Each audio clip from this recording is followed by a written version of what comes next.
Hey guys, good evening. This is Braj Kumar. HBS study point के माध्यम से मेरे प्रिय दोस्तों, यूपीपीसीएस 2024 का बिगुल बज चुका है और आपको पता है कि इस बार इसमें जो वैकेंसियां हैं काफ़ी अच्छी खासी रहेंगी। तो मेरे प्रिय दोस्तों, इसमें भिन्न भिन्न प्रकार के पद इस बार दे रखे हैं, जिसमें अलग अलग पदों के लिए अलग अलग योग्यता है और इसमें देखें क्या क्या बदलाव हुआ है। उसके बाद देखते हैं योग्यता आयु क्या क्या बदलाव हुआ है और पद कौन कौन से हैं। आप देख सकते हैं थंबनेल के माध्यम से SDM, RTO, DSP, BDO, diet lecturer, DIOS और बीएसए अन्य जो स्पेशलाइजेशन जो पद होते हैं उनके लिए अलग योग्यता होती है। उसके बारे में हम चर्चा करेंगे। शॉर्ट में चर्चा करते हैं। मेरे प्रिय दोस्तों, अगर वीडियो पसंद आती है प्लीज़ इसे लाइक करें। तो मेरे प्रिय दोस्तों, मेरे जितने ही व्यूवर हैं, मेरे भारतवासियों के लिए, सभी के लिए नई साल की शुभकामनाएं और अपने चैनल के माध्यम से सभी बहन भाइयों के लिए ढेर सारी नई साल, नया वर्ष, नई उमंग, नया जोश लेके आए। सभी के लिए आपका गोल है वो अचीव कराए। नव वर्ष की हार्दिक शुभकामनाएं। नया साल आपके जीवन में सफलता, सौभाग्य और खुशियां लेकर के आए। इस साल बीते हुए साल के ज़्यादा समृद्ध हों। नए साल में ढेर सारी शुभकामनाएं मेरी तरफ से हैं। तो मेरे प्रिय दोस्तों, आज हम डिस्कस करेंगे यूपीपीसीएस 2024 कि क्या क्या योग्यता है, क्या क्या बदलाव हुए हैं। तो ले चलते हैं, पॉइंट पर चलते हैं। चलिए फ्रेंड्स, देखते हैं। तो आपका जो डिटेल से आपका क्या है, आज ये जारी कर दिया और आज से आप फॉर्म फिल होना स्टार्ट हो गए हैं।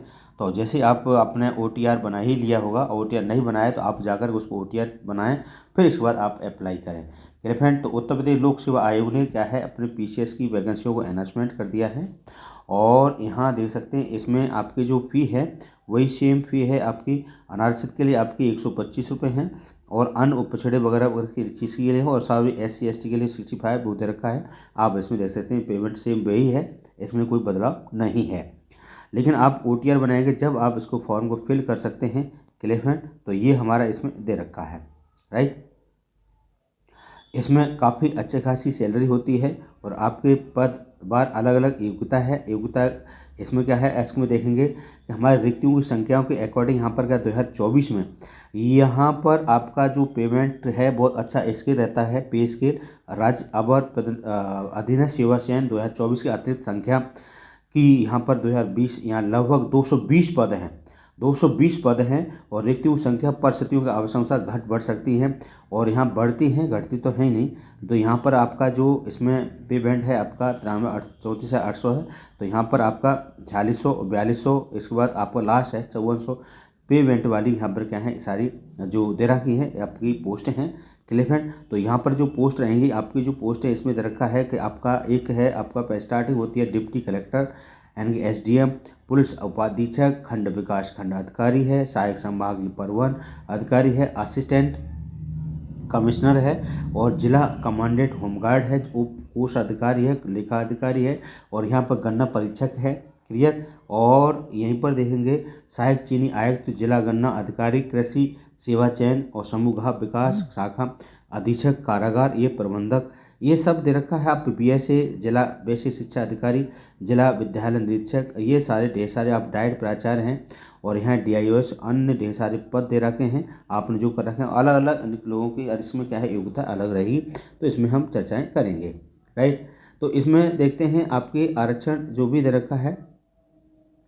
तो यहाँ आपका दे रखा है कि आरक्षण जो दे रखा है SC ST OBC के लिए यहाँ पर आपको क्या है अलग से छूट दी जाएगी और वैसे आपकी जो उम्र है वो आपको 40 साल होनी चाहिए, ठीक है, 40 से अधिक नहीं होनी चाहिए। तो यहाँ सब कुछ दे रखा है, आप इसको थोड़े से वॉच कर सकते हैं, राइट। तो मेन पॉइंटों पर हम इसमें चर्चा करेंगे।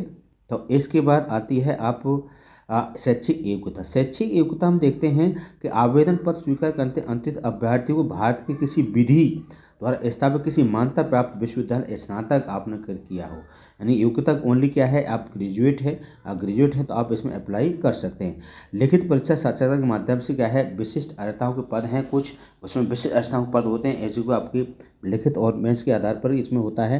तो इसमें उत्तर प्रदेश सेवा कृषि सेवा जो सेक्शन है सी सांख्यिकी अंतर्गत सांख्यिकी अधिकारी हैं, जिसमें आप यहाँ देखिए विश्वविद्यालय गणित सांख्यिकी से किया हो तो आप इसमें अप्लाई कर सकते हैं। सहायक नियंत्रक विधि माप है, इसमें आपने भारतीय विधि विश्वविद्यालय या विश्वविद्यालय भिन्न किसी भी अधीन विश्वविद्यालय से, केंद्रीय मान्यता प्राप्त विश्वविद्यालय से आपने ये किया हो व्यवस्था अधिकारी है इसमें भारत के विधि स्थापित किसी विश्वविद्यालय स्नातक के कम से कम भारत सरकार के होटल मैनेजमेंट का कोई कोर्स किया हो, या आपके पास कोई होटल मैनेजमेंट की उपाधि हो, या टेक्नोलॉजी से आपने कर रखा है, तो आप इसमें व्यवस्था अधिकारी व्यवस्थापक राज्य संपत्ति विभाग में अप्लाई कर सकते हैं। राइट। तो इसके बाद ये आपका दे रखा है। फिर यहाँ पर हम देखते हैं और नेक्स्ट पद है यहाँ पर दे रखा है कि स्पेशलाइजेशन में है, और यहाँ दे रखा है आपका सरकार द्वारा किसी मान्यता प्राप्त तो किसी भी मैनेजमेंट होटल से किया हो।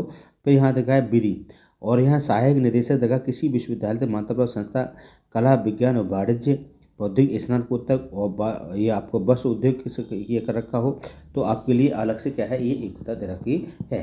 क्लियर। तो इस तरह से ये है आपका स्पेशलाइजेशन है। फिर इसके बाद आते हैं कुछ ऐसी पोस्ट हैं जहाँ पर कुछ हाइट की जरूरत होगी, जैसे पदों की संगत नियमावली की विशिष्ट चेक उपलब्ध है। यहाँ आवेदन की संख्या घट बढ़ सकती है, इसमें योग्यता दे रखी है। तो यहाँ होमगार्ड के लिए कुछ आपको कुछ मापदंड हैं, स्केल है। जिस तरह से पुलिस उपाधीश होगा उसके केवल पुरुष के लिए 165 होना चाहिए, और 84 आपका, और फलाने पर 89 होना चाहिए। अनुसूचित जाति 60 है। ये सारा आपका हाइट दे रखी है, और इसमें क्या है ये सारा दे रखा है। जिला कमांडेंट जो होमगार्ड का होता है उसको पुरुष अभ्यर्थी को 165 होना चाहिए, 84 89 ये सब दे रखा है, आप इसमें देख सकते हैं। और अधीक्षक कारागार पद हेतु है 168।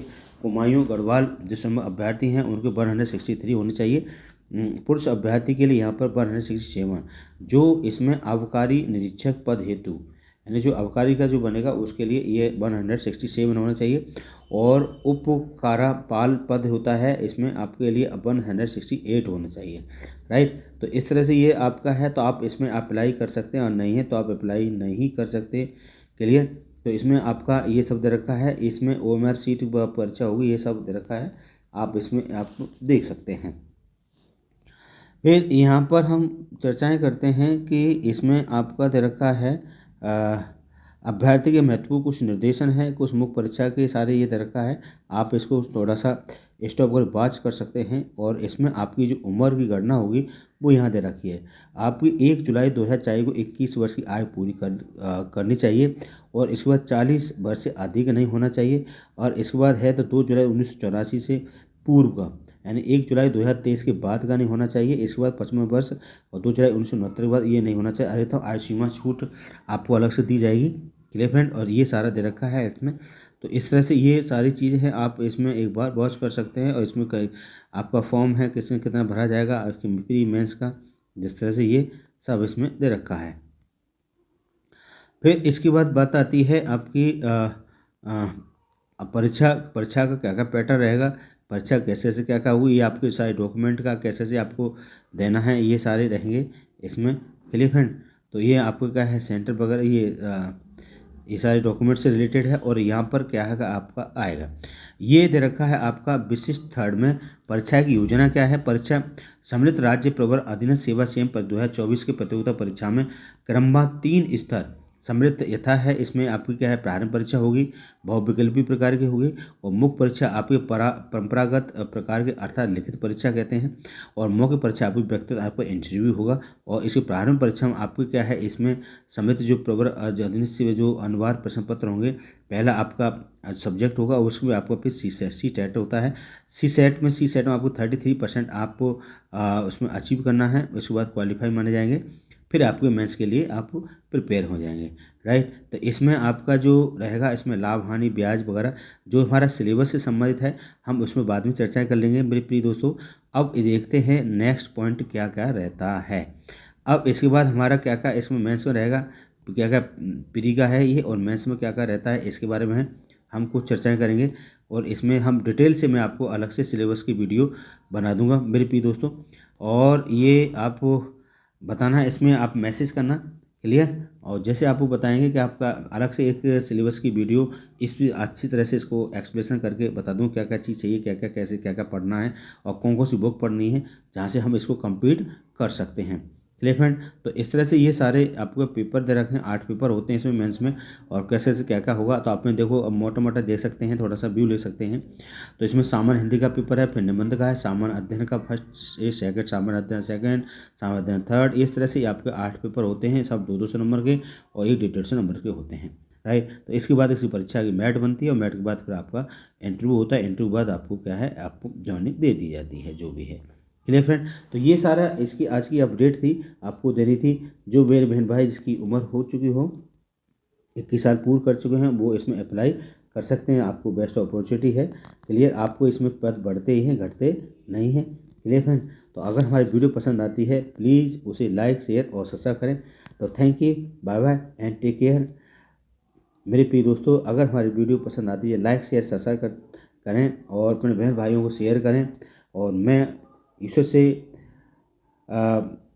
कामना करता हूँ कि हम सब सारे बहन भाइयों के एक नए साल में एक नया जोश, नए उमंग को कहे आपको एक्टिव करे। क्लियर। और आपको जो आपको गोल बना रखा है वो आपको अचीव हो।